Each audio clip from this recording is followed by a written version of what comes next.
When I was about 7 to 8 years old, my mother took me to my local Walmart to get a new video game. There wasn't any specific occasion, I was just being given something because I'd been a good kid. And I remember all I really had was a Nintendo GameCube at that point. I don't even think I had a Nintendo Wii yet, even though it was definitely a thing by that point. There was one specific game that I wanted, but I don't even remember what it was to this day. What I remember specifically was my mother pointing out a game that I hadn't really paid much attention to, one called Animal Crossing. I remember she looked at it and said, "Oh, what about Animal Crossing? I've heard that one's good." Now, I don't know how in God's name my mother knew a fucking thing about Animal Crossing. Maybe she just saw it and thought it looked cute and kid-friendly. I don't know, but I looked at it and thought it looked a little bit strange. But, you know, my mom clearly knows what she's talking about, right? She's a grown woman, I'm a 7-year-old, and I got the game. I wasn't super sold on it, I thought it looked very strange, but upon playing the game, I absolutely fell in love with it. Just the experience of building up this town, digging stuff up, going fishing, catching bugs, hanging out with all these villagers, some of which I liked a lot, some of which I didn't like so much and thought they were weird, sending them letters and getting letters back, having them thank you when you gave them gifts. It was something that a shy 8-year-old boy really, really needed. The little worries I had about the people in school, minor as they were at the time, they were, you know, the biggest worries I had, and Animal Crossing washed them away. I could come home from school and hang out with my virtual animal friends, and every single time, it left me in an amazing mood. But as I got older, and as I stopped being so much into Nintendo games and got more into PC gaming, that experience sort of faded into the background. Maybe around the age of 13 or 14, I got more into shooters like PlanetSide or Counter-Strike Global Offensive, which was my favorite for a long time.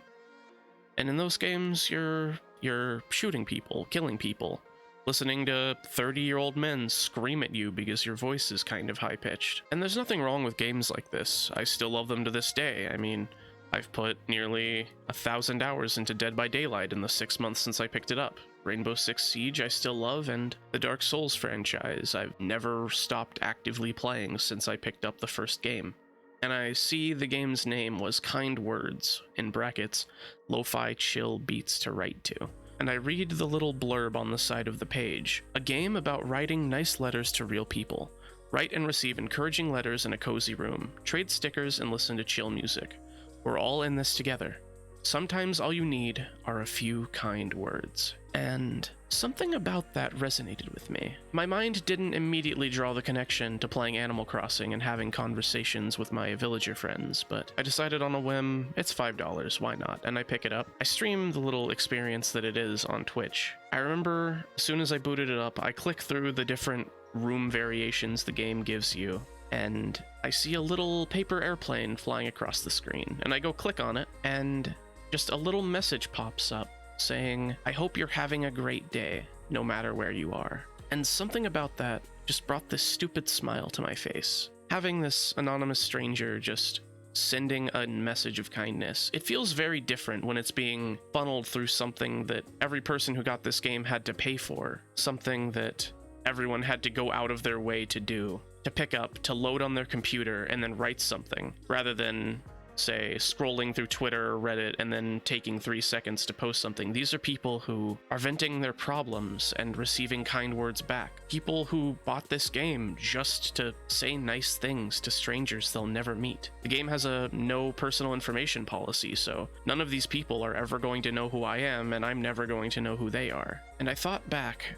while playing this game, to Animal Crossing. That feeling I got where I had all these animal friends that didn't judge me, that didn't really know me, but at the same time they understood. I got that little feeling in the back of my head, like, do I really feel that way again? And so I write a very short, little abridged version of my current worries and struggles. Because I'm on Twitch, I'm streaming this. I don't have a lot of viewers, but I have enough that I'm a little uncomfortable going into exacts on what I'm going through. And within a few minutes, I get a very sweet and encouraging message from someone. Not even within a few minutes, within a minute, Some person came and said, hey, I understand what you're going through. It won't be easy, but this is something that a lot of people have gone through. You'll be all right in the long run. And that little message from a complete stranger meant so much more through a game, through something on Steam. And they sent me a little sticker.